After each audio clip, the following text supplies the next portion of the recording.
Assalamualaikum warahmatullahi wabarakatuh.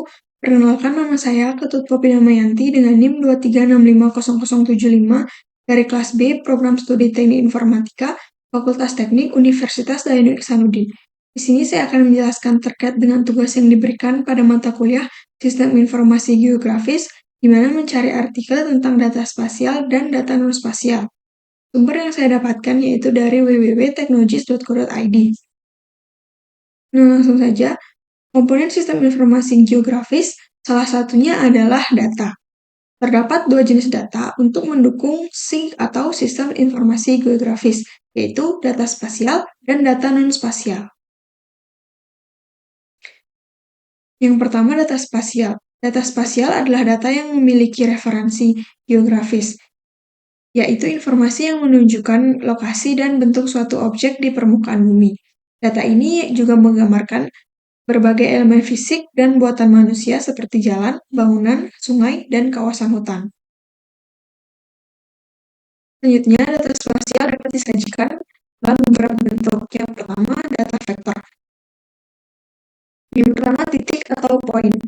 Biasanya digunakan untuk merepresentasikan lokasi spesifik seperti letak gedung sekolah. Yang kedua, garis atau line digunakan untuk menggambarkan elemen linear seperti jalan. Yang selanjutnya, poligon digunakan untuk mewakili area seperti pemukiman, kebun, kawasan hutan, atau danau. Yang kedua, data raster.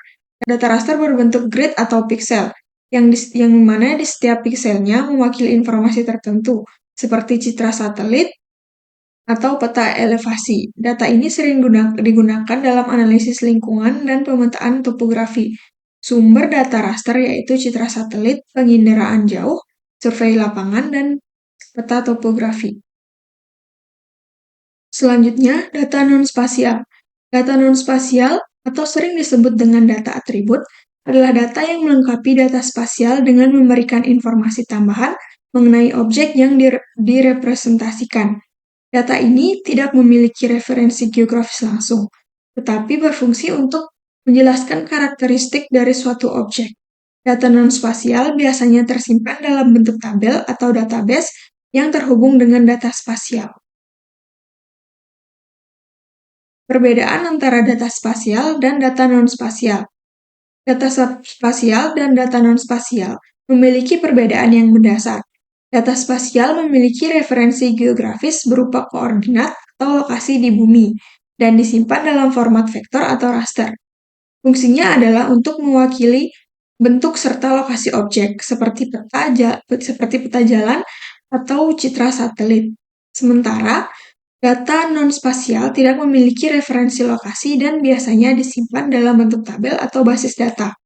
Data ini berfungsi memberikan informasi tambahan, misalnya nama jalan atau jenis tanah. Selanjutnya, contoh penerapan integrasi data spasial dan data non-spasial. Yang pertama, perencanaan tata ruang. Dalam perencanaan tata ruang, data spasial seperti peta penggunaan lahan digabungkan dengan data non-spasial seperti kepadatan penduduk atau status kepemilikan lahan untuk menentukan area yang cocok untuk pembangunan perumahan atau kawasan industri. Yang kedua, mitigasi bencana.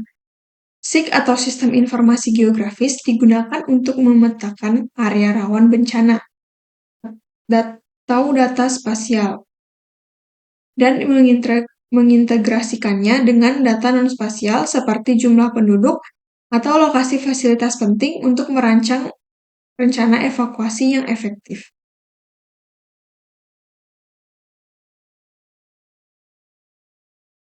Nah, kesimpulannya, dalam kegiatan SIG atau Sistem Informasi Geografis, data spasial dan non-spasial merupakan komponen utama yang tidak dapat dipisahkan.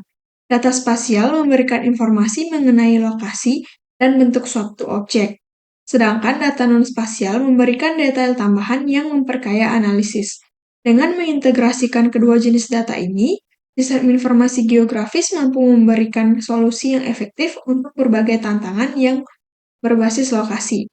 Pemahaman dan pengelolaan data spasial dan non-spasial yang baik akan meningkatkan kualitas keputusan yang diambil, baik dalam skala lokal maupun global.